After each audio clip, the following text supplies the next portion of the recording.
lorsqu'on décidait de partir à la place Jamalfina, histoire de passer du temps, de déstresser après une longue semaine.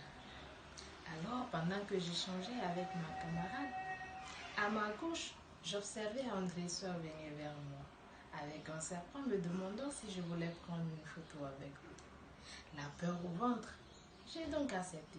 Et en quelques secondes, j'observais sur mon téléphone combien de fois la photo était jolie. C'était d'ailleurs un jour mémorable.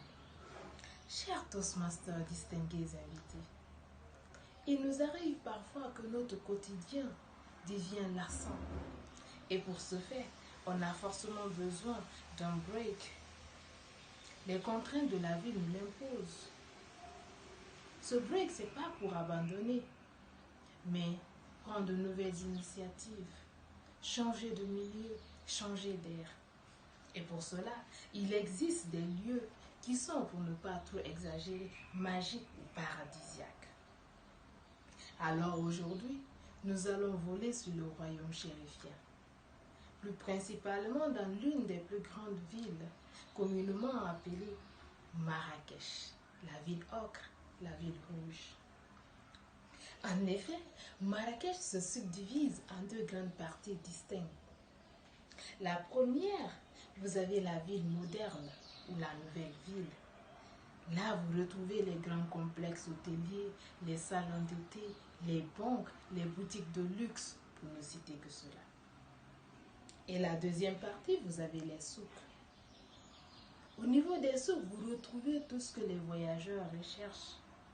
Ambiance, artisans, musique, le marchandage qui sont au rendez-vous. Chers Toastmasters, vous ne pouvez venir à Marrakech sans pour autant visiter des lieux qui sont assez incontournables. Je veux parler de la grande place Jamalfina. Lorsque vous vous y rendez, vous découvrez les artisans qui sont placés, qui sont mis en scène avec leurs instruments dans un décor médiéval. Vous vous laissez attirer par les saveurs de la gastronomie. Je veux parler ici de la gastronomie marocaine, le choukouya, la tagine de bœuf, la pastilla ou encore la soupe. Un large menu qui ne vous laisse pas indifférent. Laissez-moi vous dire que ces menus ne sont que de purs délices. À côté de la place Jamalfina, vous avez la mosquée Koutoubia, un édifice bâti depuis le XIIe siècle par le calife Abdelmoumin, qui aujourd'hui est un lieu incontournable lorsqu'on parle de Marrakech. Vous avez le palais La Baïa, vous avez le jardin Majorel. Oui, le jardin Majorel. Laissez-vous donc charmer par la beauté de ce jardin.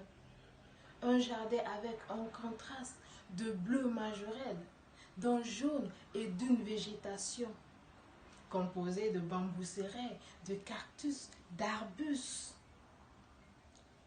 de végétation.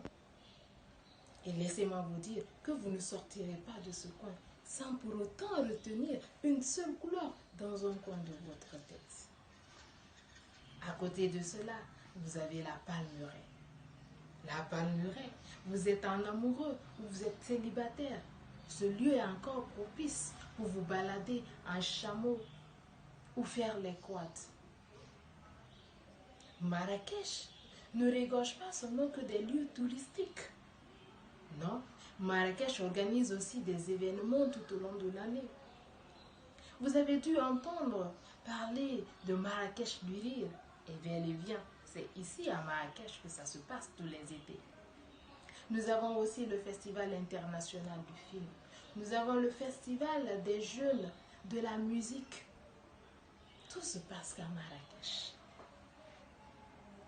Oui, chers Toastmasters, je vous invite donc à visiter la ville de Marrakech, en calèche ou en taxi. Vous aurez toujours plein la vue. Vos yeux ne vous trahiront pas. À Marrakech, vous pouvez découvrir les 1001 nuits.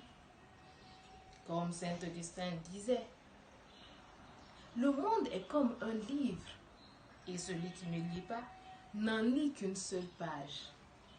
Alors, qui donc ne voudrait diversifier ses connaissances? Qui voudrait donc se limiter qu'à une seule page d'un livre? N'êtes-vous pas curieux? Moi, je le suis.